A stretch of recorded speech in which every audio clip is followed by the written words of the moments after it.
Students, good morning.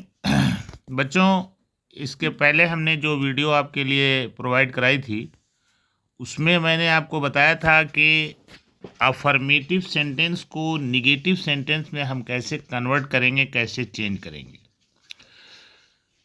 इसमें मैंने आपको कुछ रूल्स बताए थे। पहला रूल ये बताया था कि अगर वाक्य में आपका सिर्फ लिंकिंग वर्ब है, लिंकिंग वर्ब ध्यान दीजिएगा, इज, आर, एम, वाज, वर, तो लिंकिंग वर्ब के बाद फौरन नॉट लगा देंगे और उसके बाद जो जो शब्द वाक्य में है उनको कहीं कोई परिवर्तन नहीं करेंगे उसमें, और जैसे है वैसे लिख देंगे। दूसरा मैंने ये बताया था कि अगर लिंकिंग वर्ब या सहायक क्रिया के साथ कोई और वर्ब अटैच है, ठीक है, तो उसमें क्या करेंगे कि फिर भी हम जो पहला वर्ब हमारा है लिंकिंग वर्ब के रूप में है या सहायक क्रिया के रूप में है, उसके बाद हम फौरन नॉट लगा करके जैसे वाक्य है वैसे क्रम से हर शब्द को लिख देंगे। अब हम आपको ये बताने जा रहे हैं कि अगर वाक्य में हैज बीन आया है, हैव बीन आया है, हैड बीन आया है, इज बीइंग आया है, आर बीइंग आया है, एम बीइंग आया है, तो हम नॉट कैसे लगाएं। बच्चों, इसमें करना ये है कि अगर हैज बीन आया है तो हैज के बाद नॉट लगा के बीन लगा देंगे, हैव बीन आया है तो हैव के बाद नॉट लगा के बीन लगा देंगे, हैड बीन आया है तो हैड के बाद नॉट लगा करके बीइंग लगा देंगे, इज बीइंग आया है तो इस के बाद नॉट लगा के बीइंग लगा देंगे, आर बीइंग आया है, देखो एक बीइंग है और एक बीन है, BEING बीइंग, और एक है BEEN बीन, इस पर ध्यान दीजिएगा। इज बीइंग आया है तो इसके बाद नॉट लगा के बीइंग, आर बीइंग आया है तो आर के बाद नॉट लगा कर बीइंग, एम बीइंग आया है तो एम के बाद नॉट लगा कर बीइंग। इस तरह से आप बनाएंगे। अब इसका एक एग्जाम्पल हम लेते हैं। अफर्मेटिव सेंटेंस हमारा है कि he has been waiting for me for a long time. ये जो है आपका प्रेजेंट परफेक्ट टेंस का वाक्य है, प्रेजेंट परफेक्ट कॉन्टिन्यूअस टेंस का वाक्य है, ठीक है। तो इसमें हम क्या करेंगे कि हैज़ के बाद नॉट लगा देंगे, बाकी शब्दों को वैसे ही जिस क्रम में है उस क्रम में रह देंगे। हम लिखेंगे he has not been waiting for me for a long time. ये इसका निगेटिव बन गया। इसी तरह दूसरा वाक्य हम लेते हैं, उदाहरण देखिए, they have been playing cricket since morning, ठीक है। ये भी जो है हमारा प्रेजेंट परफेक्ट कॉन्टिन्यूअस वाक्य है। तो इसमें क्या करेंगे हम, देखिए इसमें हैव आया है, बीन आया है, प्लेइंग आया है, तीन तीन वर्ब के रूप में आए हुए हैं, हैव बीन है या प्लेइंग है, तो हम क्या करेंगे, हैव के बाद नॉट लगा देंगे। They have not been playing cricket since morning. तीसरा एग्जाम्पल देखिए और अच्छे से समझते जाइए। I had been working hard for 2 days। यहाँ भी हम हैड के बाद नॉट लगा देंगे, बाकी शब्दों को उसी क्रम में लिख देंगे। I had not been working hard for 2 days। अगला एग्जाम्पल एक और ले लेते हैं। This book has been printed again. ये देखिए ये वाक्य आपका है, इसमें आपका लगा हुआ है कि दिस बुक हैज़ बीन, तो हैज़ के बाद नॉट लगा देंगे, उसके बाद बीन प्रिंटेड ऐसे रहेगा, लिख देंगे this book has not been printed again. एक एग्जाम्पल और लेते हैं। They have been invited at the party. तो हैव बीन इनवाइटेड, तीन तीन वर्ब आया हुआ, कंफ्यूज होने की जरूरत नहीं है। हम लिखेंगे they have not been invited at the party.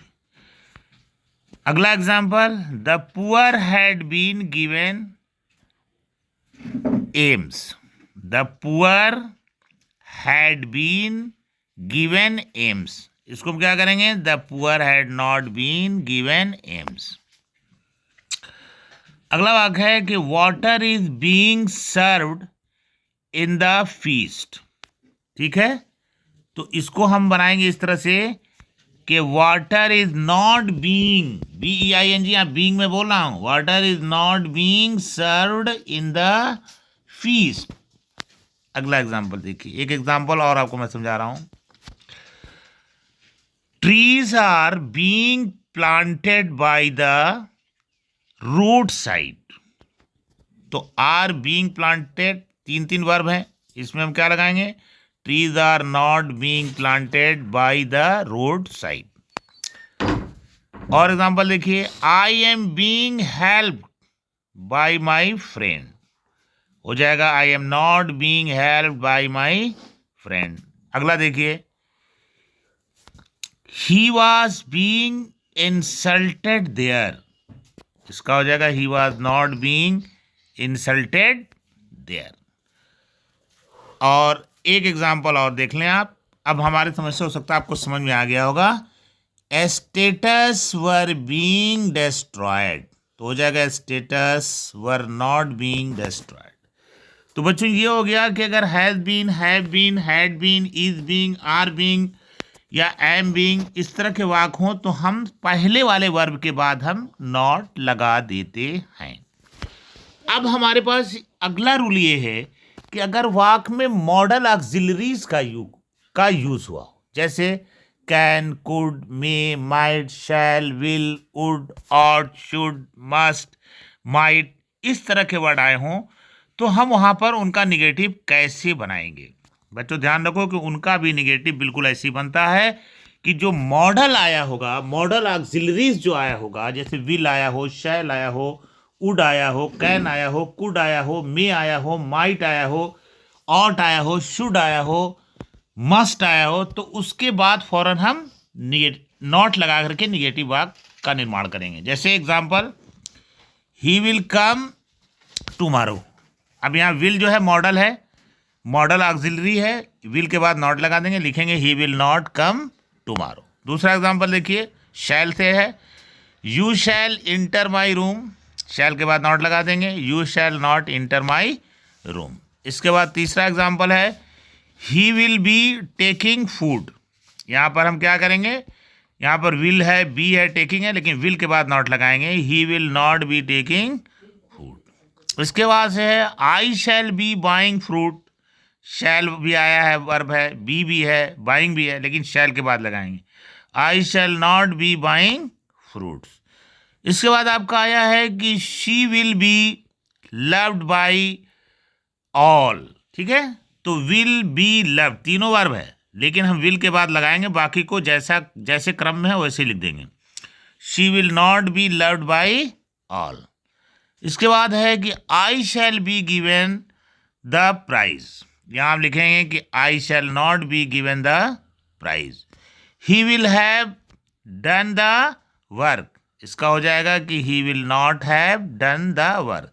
तो ये रहा बच्चों, मैंने आपको बताया कि अगर हैज़ बीन है, हैव बीन है, हैड बीन है, इज बीइंग है, ऑल बीइंग है, आर बीइंग है, एम बीइंग है, तो हम पहले वाले वर्ब के बाद, इस के बाद, आर के बाद, एम के बाद या हैज़ के बाद, हैव के बाद, हैड के बाद नॉट लगा देंगे, उसके बाद बीन या बीइंग जो होगा लिखेंगे। और अगर हमारा मॉडल ऑक्सिलरी आया है तो मॉडल ऑक्सिलरी के तुरंत बाद नॉट लगा देंगे, इस तरह आपका निगेटिव बनेगा। बच्चों अब आज की वीडियो यहीं तक, क्योंकि वीडियो लंबी ना हो जाए इसलिए मैं यहीं तक रख रहा हूँ। इसके बाद कुछ नियम और हैं जो मैं अगली वीडियो में दूंगा। Thank you so much for watching my video. और बच्चों आपसे ये है कि अगर ये वीडियो अच्छी लगी हो तो आप सब्सक्राइब करें, लाइक करें और चैनल को शेयर करें। उन बच्चों तक ज़रूर पहुँचाएँ जिन्होंने इसको जो है, जिनको इसकी ज़रूरत है समझने की।